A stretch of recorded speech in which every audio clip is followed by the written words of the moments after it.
this video is gonna take me like a really long time to like actually create and put out, partly just because of how much editing there is, but also because I realized fairly recently that I haven't made any content for this channel in like significantly over a year, and a couple of times now my girlfriend has like softly been prodding me into maybe making more content, into maybe putting out coming up with a new video idea and putting it out there into the world. So I'm doing that, but instead of doing it like a regular person, I've decided that I'm gonna make it a nice surprise for her. So I'm only going to be scripting and filming and editing and posting this while she's at work, which is a lot of time, but also my videos take a lot of time and are not very fast.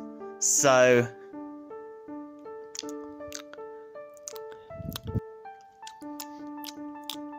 I promise the rest of the video will not be like this.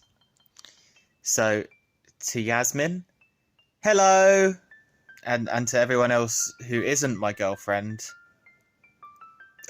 yeah, you can watch it if you fucking want, I guess.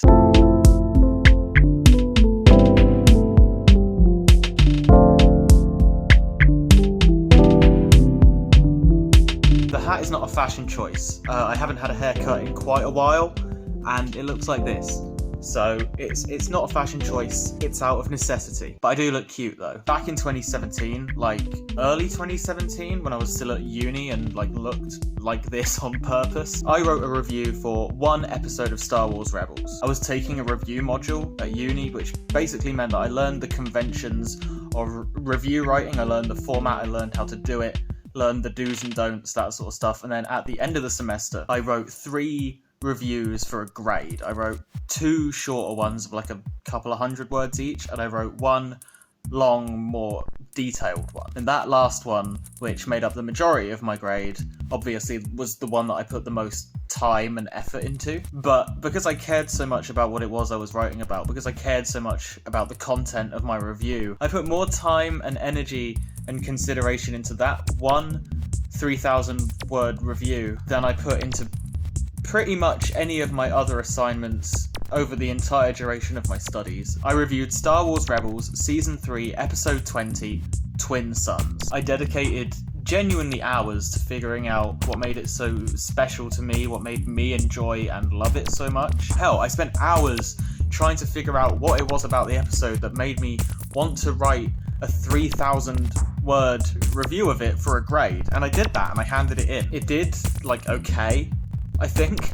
I don't remember exactly what I got, but the feedback, if I recall correctly, essentially just boiled down to, this is technically really good, it's really well written, but this is also 3,000 words about 20 minutes of kids' TV. And back then, when I wrote it, and especially after I'd finished writing it, when it was a full formulated and scripted review, I had plans to adapt it into a YouTube video. I wanted to take the 3,000 words that I'd written on Twin Suns and reformat it into a long sort of video essay style deconstruction of the episode and what made it so good and the things that I liked about it and the things that made it really special to me personally. Because even then, as someone who made only bad YouTube content, I knew that this would be a more appropriate format for what it was that I was handling and what it was that I was talking about. And also, I just enjoy making content like this more than I enjoy writing 3,000 word long magazine style reviews for a grade. I just enjoy this more. I find this a lot more fun. And I'd love to say that that's what this is. I'd love to say that that's the video that you're watching. I'd love to say that I sort of dug up that 2017 review and I stretched it out and I made it into this long form video essay style analysis of a TV episode that I really like.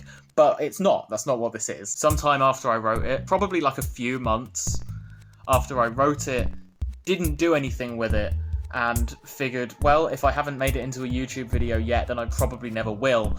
I deleted it off my laptop and could not retrieve it again. And even if I had been able to, I no longer use that laptop. I have a new one now. So it's stuck in 2017. I'm genuinely never getting it back. I'm never retrieving it. But I remembered how much I enjoyed writing that review.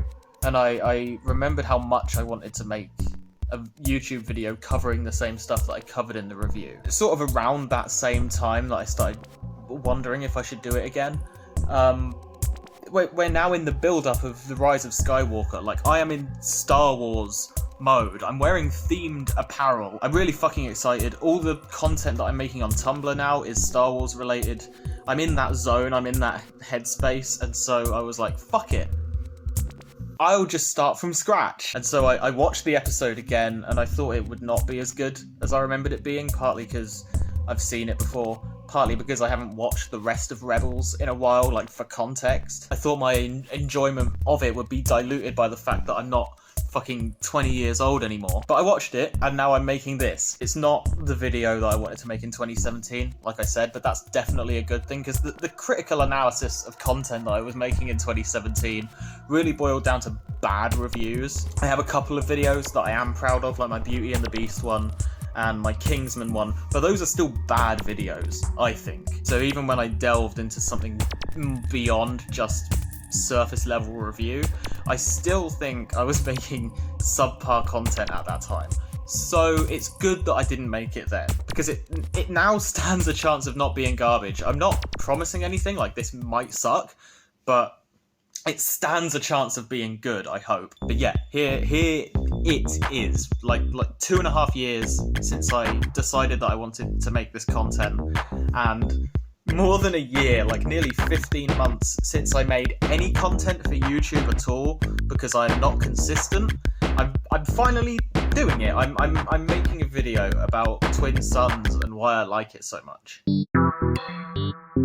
From the moment that episode starts, you can tell you're not watching just an ordinary episode of Star Wars Rebels. The way that episodes of this show are structured, generally, not always, but usually, is it'll open with the Ghost crew, the crew of the ship, the Ghost, either on their way to the story of the episode or waiting for it to come to them. Take episode 19 of this season, Double Agent Droid, the episode before Twin Suns. It opens with Zeb and Hera and Ezra bantering about in the cockpit of the Ghost, and they are on their way to the mission that the episode revolves around, and eventually Hera is like, okay, enough chatting shit, we're on our way to a mission, and then they go to the mission and the episode unfolds. That's standard for an episode of Star Wars Rebels. Like, it's a show for kids, so the episodes are short, it's fairly light, it's fairly funny, very low maintenance, like emotionally and mentally, and they start off light and funny to ease the audience into like this week's adventure. In fact, Double Agent Droid ends conventionally too. The slapstick comedy adventure is concluded, all of the plot threads have been nicely tied up, everything has been resolved. Like I said, don't mess with my droid. And you're left feeling satisfied and entertained and wondering what fucking hilarious japes and adventures the crew of the Ghost are in for in the next episode. And then you get the next episode, Twin Suns. And Twin Suns is like a little different, because instead of the opening that I just described, instead of opening conventionally, Twin Suns greets you with this.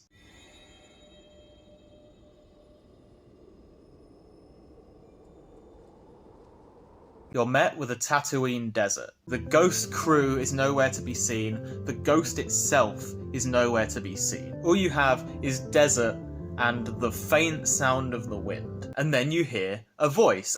Lost. I am lost.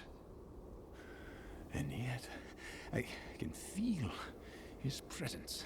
And it's not Ezra's voice, it's not the voice of anyone else from the crew, it is the voice of Maul. And he's rambling maniacally about how he's lost, about how he's alone, and about how he can feel Obi-Wan Kenobi nearby. Obi-Wan Kenobi is the man that he has been planning revenge against for 30 years now in the timeline of the show. There's no music, there's no jokes, there's just this unhinged guy lost and stranded in the desert, screaming about this guy that he is on his way to kill. Kenobi!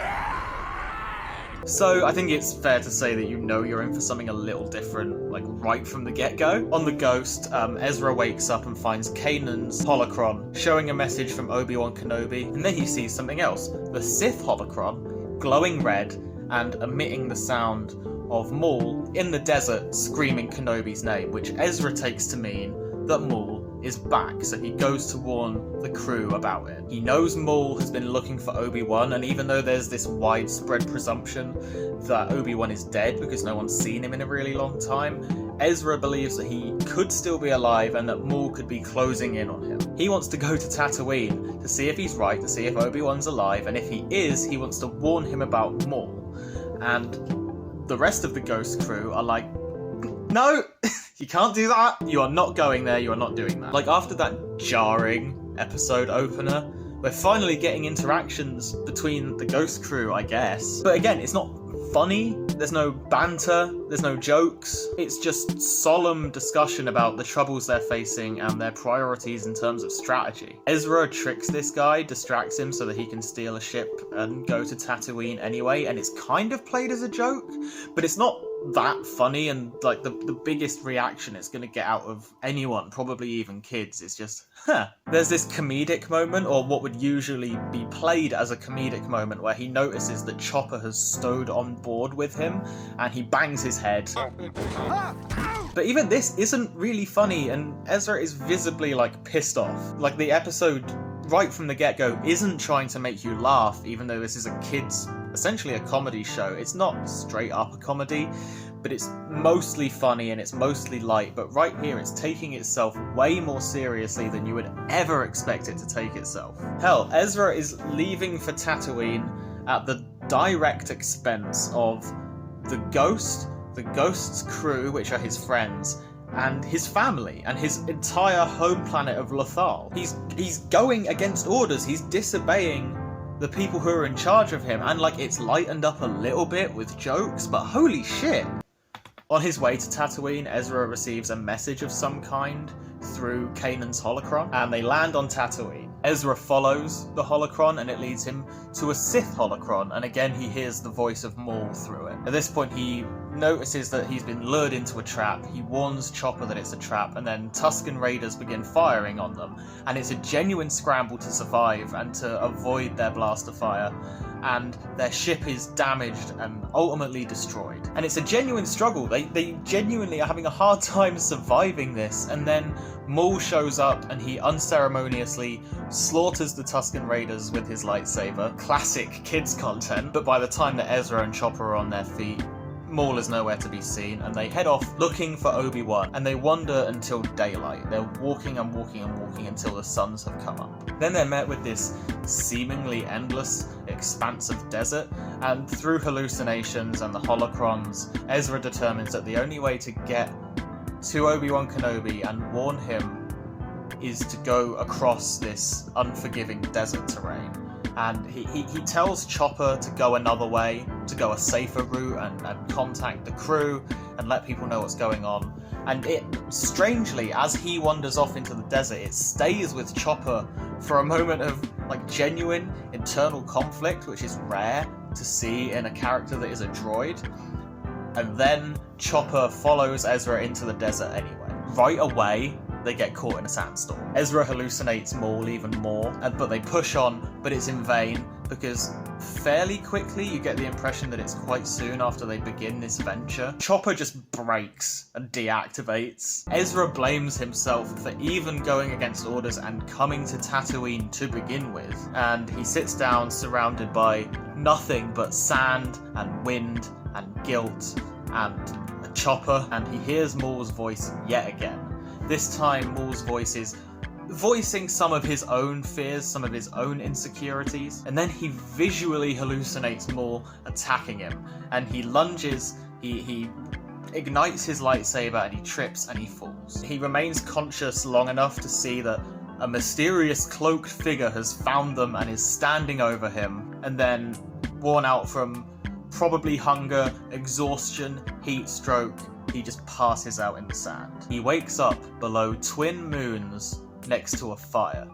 He's accompanied by Chopper and my son, who I didn't know landed a role in a Star Wars show, and this old homeless crack addict stoking the fire. And then the old freak speaks, and it's Obi-Wan Kenobi. I actually am going to get a little more into Stephen Stanton's performance as Obi-Wan Kenobi, because holy shit, but it's Obi-Wan, no doubt about it. You're in the wrong place, Ezra Bridger. And he offers to give Ezra sanctuary until he's well enough to be recovered and on his way. And Ezra is like, no, I came here to warn you about. And Obi-Wan goes, Maul? I came here to find you. To warn you.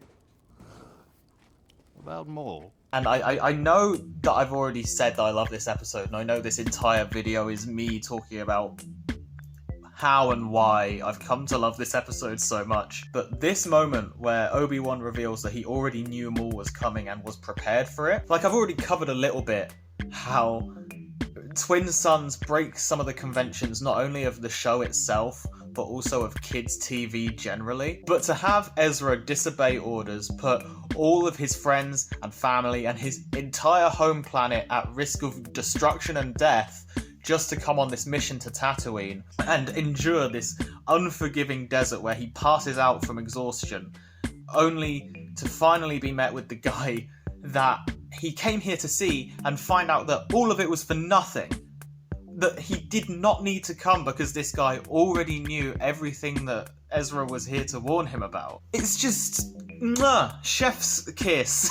Ezra even tells Obi-Wan that he needs him to come back with him so that he can help the rebellion, because the rebellion need Obi-Wan, so that even if warning him was fruitless, maybe something can come of this. And Obi-Wan is like, fucking do one, no. Ezra says that Obi-Wan is their one key to destroying the Sith and overthrowing the Empire. And Obi-Wan is like, no, fuck off. The holocron didn't even bring you here. Maul brought you here. He tricked you and he manipulated you, and in the process he learned about your fears and he learned about your insecurities. And you should, frankly, never even have come here. Then Maul arrives and Obi-Wan sends Ezra and Chopper away. He tells them to fuck off and find their way home, and they do. He gives them vague instructions that work, and they manage to be on their way. And that really just adds to what I was just saying. He arrives and immediately is sent away. And there's no discussion about it. He is just sent home. And he goes home, and there is no more really to Ezra's story apart from the little bit you get of him back with the crew of the Ghost at the end of the episode. But his entire journey in this episode was completely not pointless, because there's character growth and a lot of character introspection and a lot of really important thematic stuff, but his mission failed. Because it's really not his story, it's about Maul and Obi-Wan. Maul tells Obi-Wan that he's here to kill him. I have come to kill you.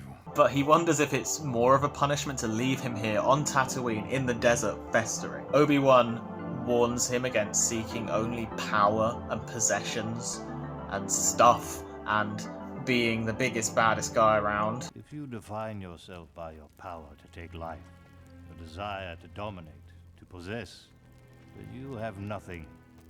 And Maul ignites his lightsaber and determines that Obi-Wan is hiding out on Tatooine, not just to seclude himself, but to protect something. No.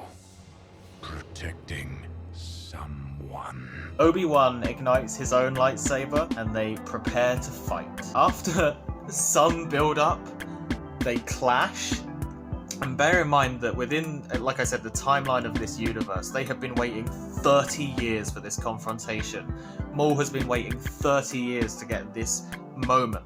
This is the payoff for 30 years of planning. And you get this.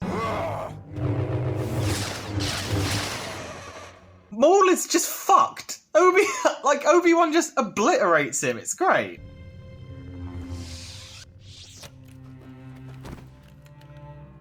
Maul asks Obi-Wan if he's protecting the Chosen One, and Obi-Wan reveals that he is. He will avenge us, says Maul, and then he dies, and it lingers on this shot for quite a good while, Obi-Wan holding Maul's body next to a fire that is now quenched. The symbolism beneath the twin moons of Tatooine. And then Ezra goes home and there's a bunch of really important character stuff and thematic stuff where he apologizes to the crew of the Ghost. He says that they're his family. But ultimately his story is resolved for the episode and we return straight away to Tatooine. Obi-Wan is traversing the desert on the back of my boy and he comes across a homestead and you hear Aunt Beru call Luke's name a couple of times. and we distantly see Luke only a couple of years before the events of A New Hope running towards his home. And we hear this slow, haunting, beautiful version of the Star Wars theme, and this plays throughout the credits. Ordinarily at the end of an episode of Rebels it would hard cut to the theme song of the show. But here we get the Star Wars theme.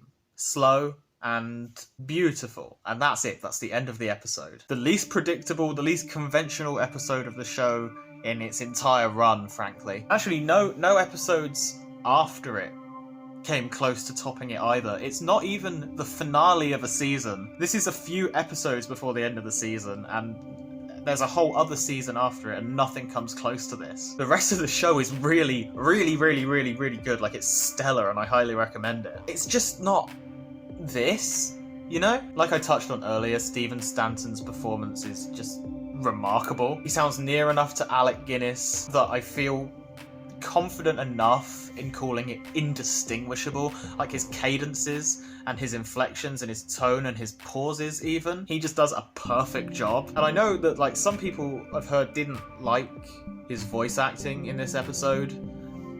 I don't get it. I thought he was really good. Sam Witwer too. Like there's a reason he's been given so many voice acting roles within the Star Wars universe and Star Wars properties, not even just canon ones. Like there's a reason they hire him so often to do so many voice roles, including Palpatine, including the Emperor, and he demonstrates why here. His performance is like consistently good throughout the whole episode, but especially at the beginning when he's like unhinged in the desert and screaming. Like it's fucking outstanding. He's so good. There's so much emotion in his voice. He does such a good job of communicating emotion and intent through a visual medium that is ultimately a little flat because you can't quite capture physical emotion. But his voice acting more than makes up for it, and the same is true for Stephen Stanton. Taylor Gray is good too. He's like consistently alright in every episode. He's nothing special ever, really. And he's not anything special here either. He's good. He does a good job. I'm not trying to knock it, you know, but it pales next to the quality of the rest of the actors in the episode. The Tatooine landscape is incredible, particularly the wide shots, even just wide shots of empty desert, but most prominently the nighttime shots of the twin moons overlooking Obi-Wan's camp are gorgeous. And the animation is beautiful, obviously, because all of the animation in these Star Wars animated shows is really, really good. And the music is really interesting, because the music that accompanies the final fight, the fight between Maul and Obi-Wan, it's incredibly effective. Like, it ramps up the tension. It makes you expect something really, like, epic. It makes you expect this big spectacle. And then the music just cuts off.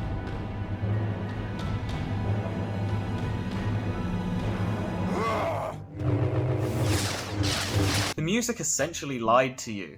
And to me, that's really smart. I really appreciate stuff like that. It's really cool. And then the Star Wars theme. Like, it ends the episode on this very quiet, contemplative moment. And the way that the Star Wars theme is done, this rendition of it, absolutely nails it in terms of sort of emulating that fact, in terms of reflecting the peaceful tone of the ending of the episode. And like I said, usually the credits are accompanied by the Rebels theme, but that wouldn't be fitting here, so they don't use it. The slow, haunting Star Wars theme plays throughout the credits. Like, you aren't left excited like you are with most episodes. You aren't left feeling pumped. You're left with your thoughts, essentially.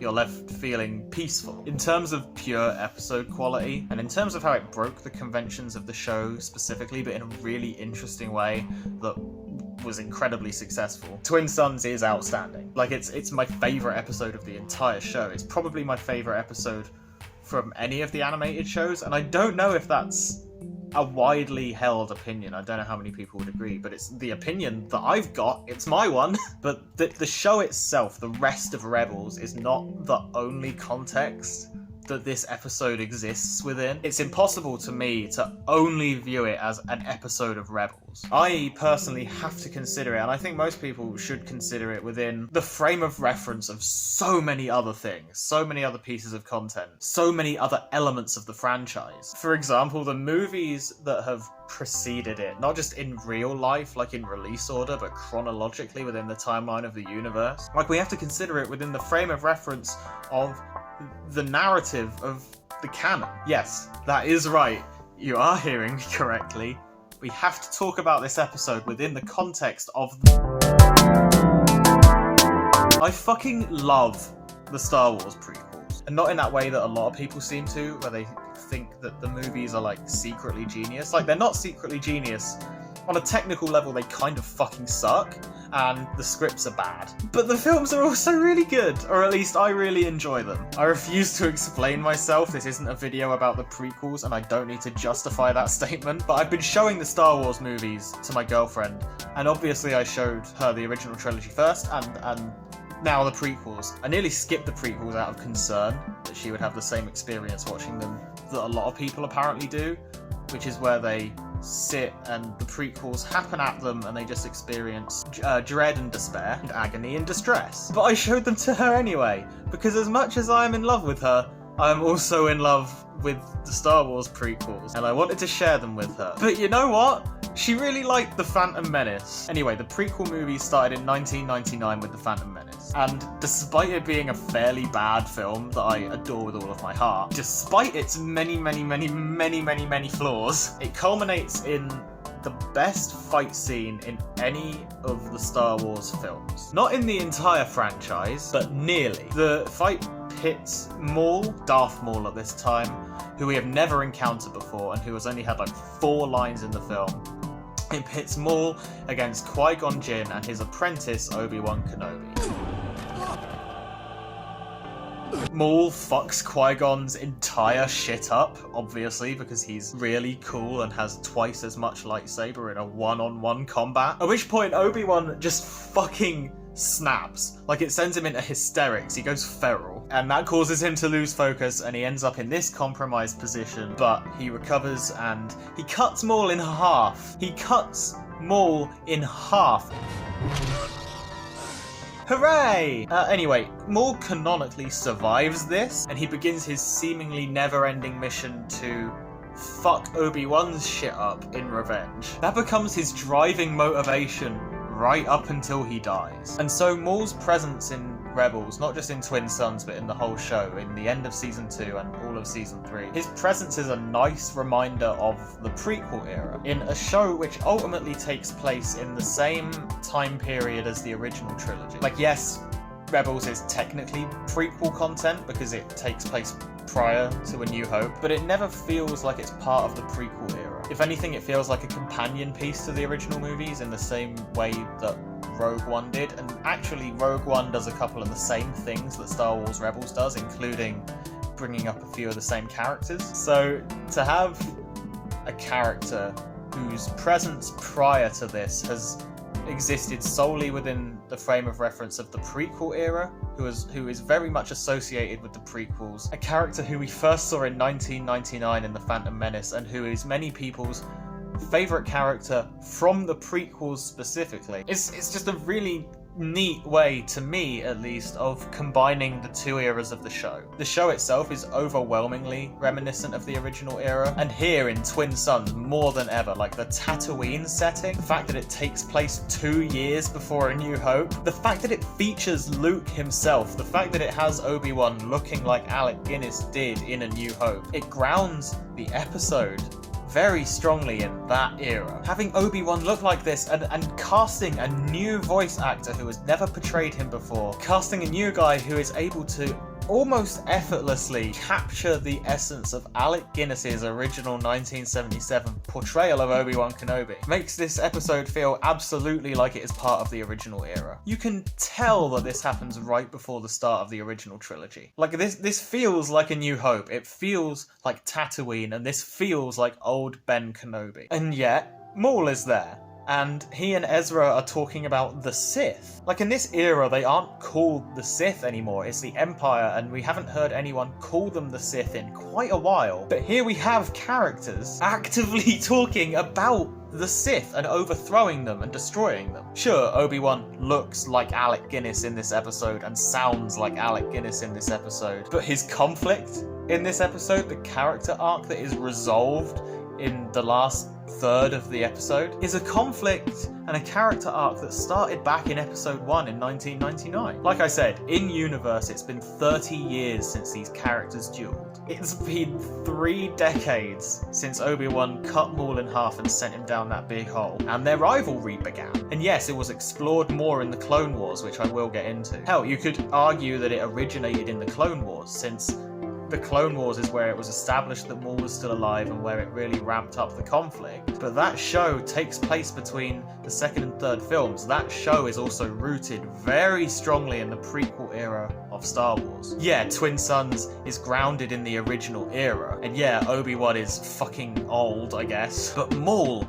this is a prequel-specific character, and this is the resolution to a prequel-specific character conflict and character arc and relationship. This had the potential, this merging had the potential to fucking just drop dead on its face. It had the potential to fail miserably. Like, it could have felt forced. Like, the presence of such prequel reminiscent elements within the world and tone of the original era could have felt off. It could have felt jarring, but it didn't. They weave expertly together, and in fact I would say that the combination of these two things, the combination of the prequel stuff and the original stuff, only goes to highlight that this takes place between the two eras. And yes, it feels more original trilogy than prequel trilogy. Yes, it feels like it takes place closer to A New Hope than it does to Revenge of the Sith, but that's because timeline-wise, it fucking does. But I think I know the main reason that it doesn't feel jarring. I think I know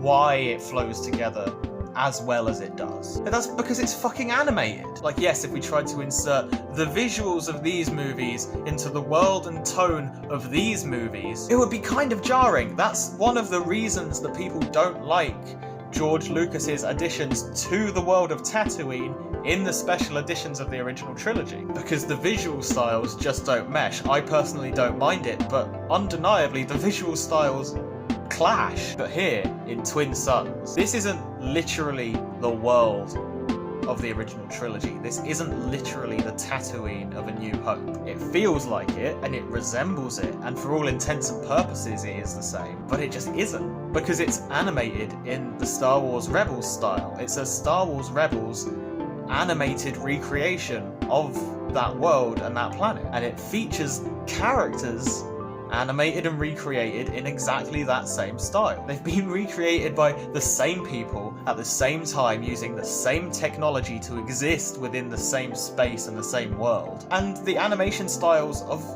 the prequel stuff and the original trilogy stuff work together because they're the same fucking animation style. It's impossible for it to feel jarring because visually and stylistically and aesthetically it all fits together perfectly. This is an animated stylization of Obi-Wan Kenobi, and this is an animated stylization of Maul. That's why it works, and that's why it feels natural when they interact and when they engage in combat. But it's not just that. There's another deeper reason why it feels so natural for this arc to be concluding in an animated show, and that's because it originated in an animated show. Like I said, their conflict technically began in 1999's The Phantom Menace, but in a much more real way, it didn't. He was written dead in The Phantom Menace. George Lucas killed him in The Phantom Menace. As far as I could tell, as far as I'm aware, George Lucas did not write this scene with the intention of resurrecting Maul, but someone did.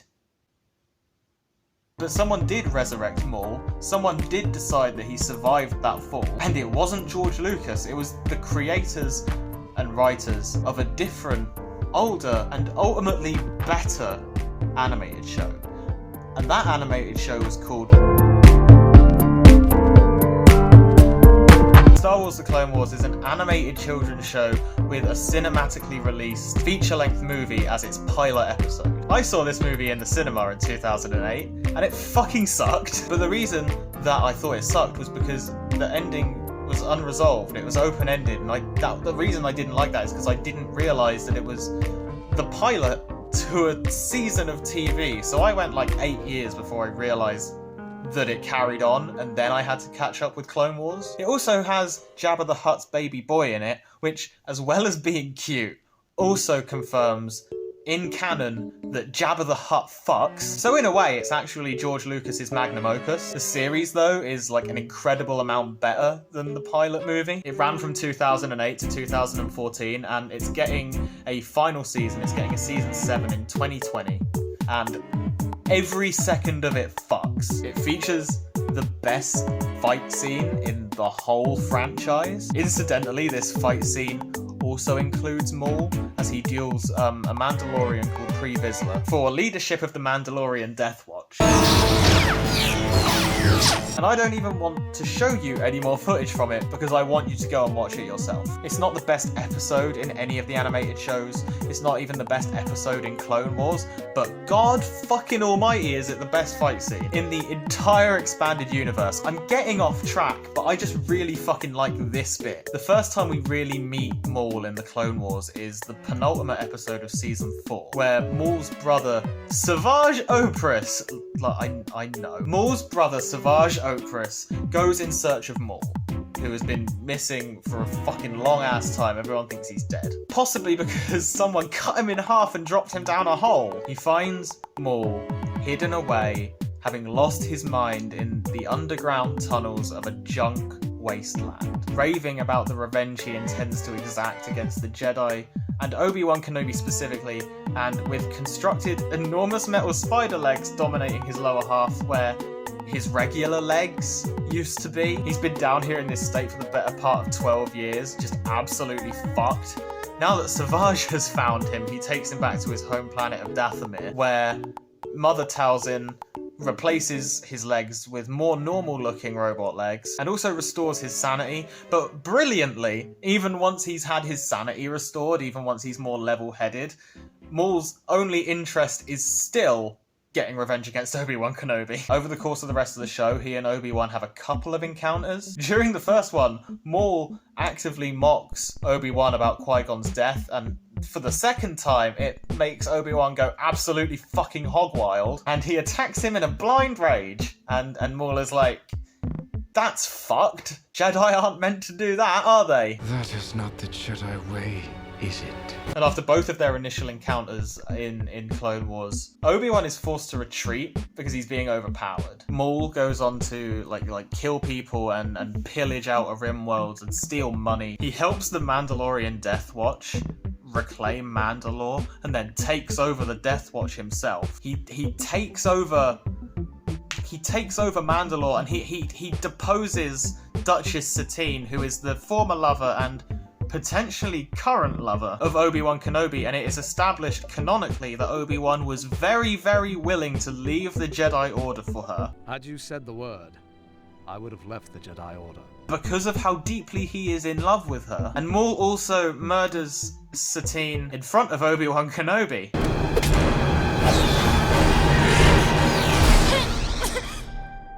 And he does all of it, with the one goal in mind of getting revenge against Obi-Wan. And he gets his chance so many times to exact his revenge and kill Obi-Wan. He comes so close a number of times, but he never manages. Obi-Wan always retreats, or he just misses his chance. This is a character with one singular goal that is established in season 4 of the show. And every single thing he does over the course of the Clone Wars is with that goal in mind. It is motivated by his desire to kill Obi-Wan. Maul's arc is by no means the main arc of the Clone Wars.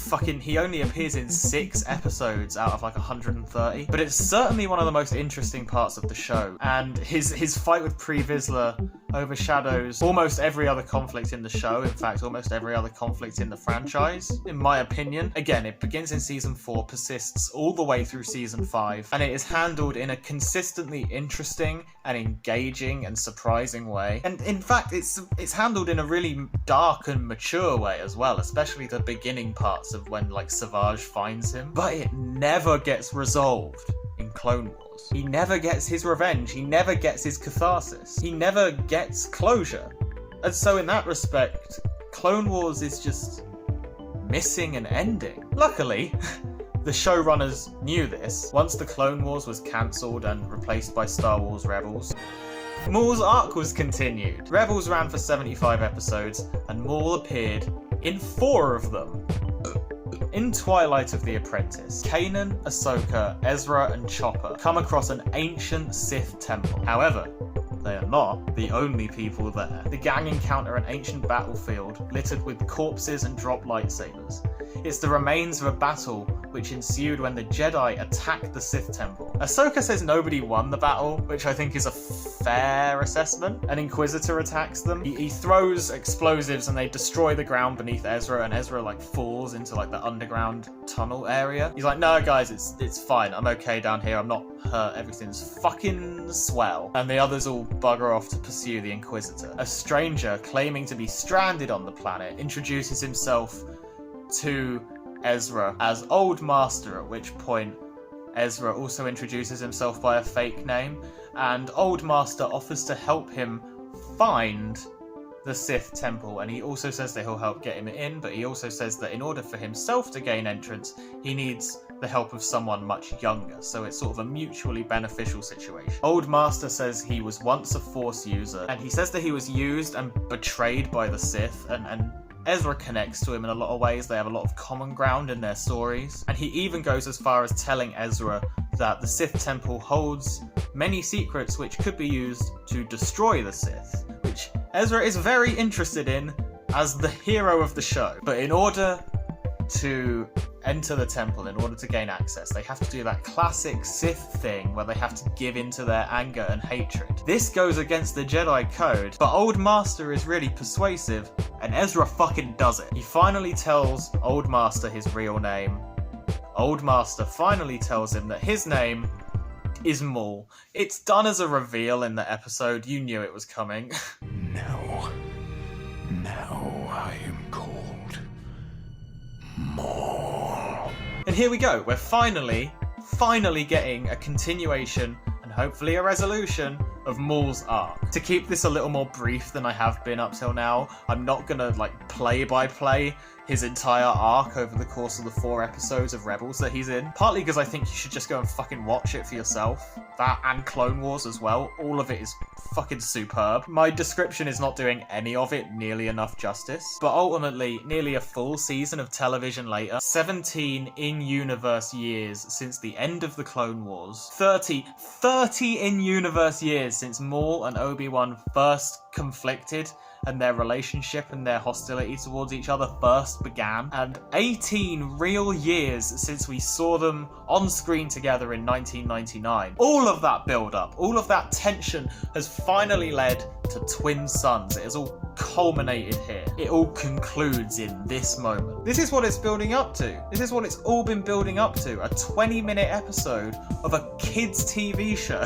And that's really fitting, partly because they dared to go to places that were a lot darker than you might expect for a kids' TV show, both Clone Wars and Rebels, and very much Twin Sons. But that's so fitting, because that's all it needs. It didn't need anything except exactly what it was given, and exactly the amount of time that it was given. It is, for all intents and purposes, like I said, like a perfect episode of Star Wars Rebels, partly because of all of the tropes and conventions that it veers away from. But part of the reason it's so perfect to me is because it resolves a conflict between 2 characters who, if you as an audience member have been keeping up with the shows on a week-by-week basis and watching everything as it airs, has been building up for 6 years. The conflict being resolved here is one which only takes up a combined total of 9 episodes over the 2 shows. Of course, they only needed 1 more episode, 20 more minutes to wrap it up, to conclude it, to resolve it. The Maul and Obi-Wan conflict and their arc is very sparse within the actual content of the universe. It only has about 3 hours of show dedicated to it, and about 3.5 hours, I guess, if you want to count their sort of relationship towards the end of The Phantom Menace. It's been a quiet arc, and it's been subtly happening alongside the main events and main arcs of the TV shows, and I think that's really symbolic in terms of how, if you're only watching the movies, you don't know any of this is going on. So even in terms of people who are keeping up with the universe and engaging with the content, it's still happening in a very off to the side, subtle, out of the way fashion. But it's been going on quietly, and it's been going on subtly, and it ends in exactly the same way. That's why they didn't need a big fight. That's why they didn't need a 5-minute long duel at the end of Twin Suns. Because that's not what it had been building up to. It had always been building up to a moment of reflection and contemplation. This resolution, this ending, this moment right here in Twin Suns, this fits the tone of their arc perfectly and is a flawless way to cap off everything that you've seen of these characters.